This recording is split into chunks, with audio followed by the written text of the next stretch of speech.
Já viu este conjunto de mapas? Você deve achar que a Palestina perdeu seus territórios para o Estado de Israel ao longo dos anos. Você também deve ter visto que esse mapa já foi até usado para representar como seria se o Brasil fosse tomado por Israel. Imagina se fosse o seu país. A combinação desses 5 mapas gera uma percepção equivocada da história, na maioria das vezes baseada em um ódio contra a existência de Israel. Muitas fontes se utilizam de narrativas falsas e omissões para tentar transformar esse conflito em uma narrativa de vítimas e opressores, ignorando as complexidades do conflito. Mas a realidade é outra.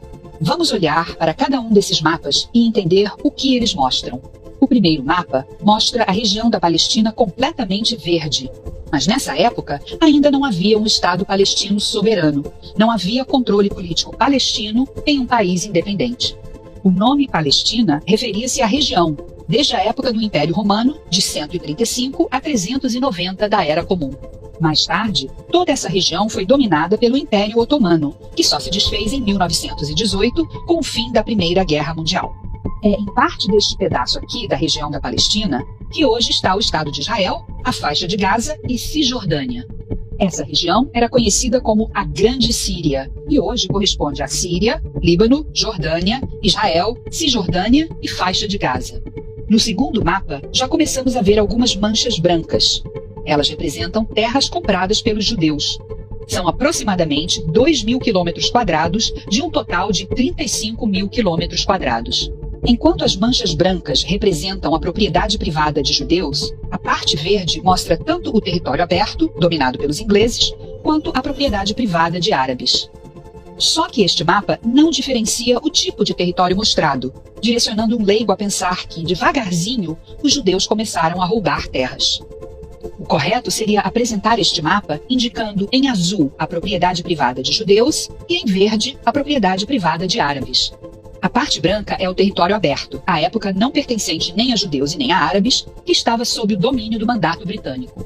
Vamos dar uma pausa nos mapas da Palestina e contextualizar o que os ingleses têm a ver com o território. Após a Primeira Guerra Mundial, com a queda do Império Otomano em 1920, a Liga das Nações concede para a Inglaterra um mandato sobre a Palestina, que permite que os britânicos tenham controle sobre a região. Em 1922, o mandato britânico se divide, mantendo 22% do território sob controle dos ingleses e os 78% restantes nas mãos da família árabe hashemita, que criou o reinado hashemita da Transjordânia, hoje a Jordânia, um estado 100% árabe na região da Palestina. Os judeus eram proibidos de morar na região controlada pela família hashemita, podendo viver apenas no território controlado pelos ingleses. Em 1937, após uma série de protestos árabes contra os ingleses, a Inglaterra criou a Comissão Peel, que concluiu que o mandato na Palestina não estava funcionando. A comissão propôs a divisão do que restou da região da Palestina sob controle dos ingleses em 2 estados, um para os judeus e um para os árabes. Os árabes rejeitaram a proposta e intensificaram seus protestos. O episódio ficou conhecido como a Grande Revolta Árabe e durou até 1939.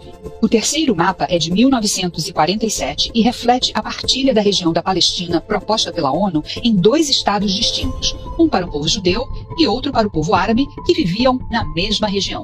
A proposta da ONU previa 55% do território para os judeus e 45% para os árabes, visto que já existia um estado 100% árabe na região da Palestina, a Transjordânia, atual Jordânia. A proposta da partilha da Palestina foi rejeitada pela Liga Árabe. Em 29 de novembro de 1947, durante a Assembleia Geral da ONU, Hassan Pasha, secretário-geral da Liga Árabe, declara que com a criação de um Estado judaico, a guerra que se seguiria resultaria em um massacre.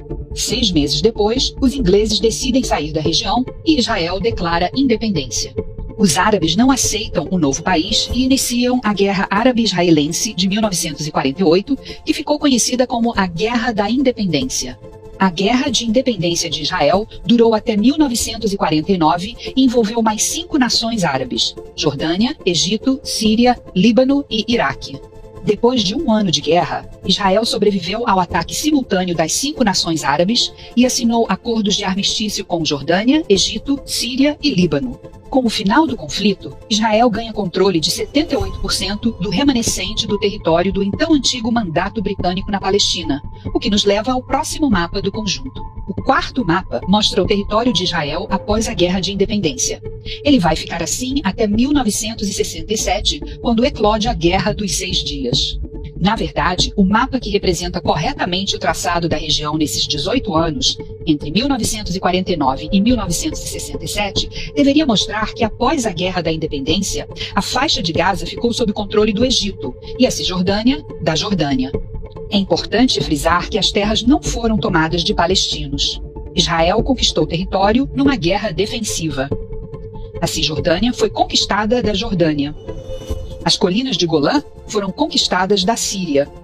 E o Egito perdeu para Israel o Sinai e a faixa de Gaza. O último mapa do conjunto mostra a divisão dos Acordos de Oslo, de 1995.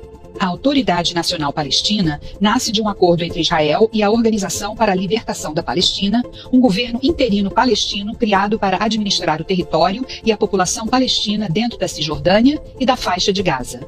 Israel retira suas tropas de 43% da Cisjordânia, onde estão as cidades palestinas, e de 80% da faixa de Gaza, em virtude da criação de um governo palestino que irá exercer controle sobre os territórios onde moram 90% da população palestina. Em 2005, Israel se retira completamente da faixa de Gaza. Portanto, o mapa 5 representa em verde o que é de controle 100% palestino. A ideia do processo de paz é que os palestinos possam controlar, a partir de um entendimento com Israel, as áreas verdes representadas no mapa 4.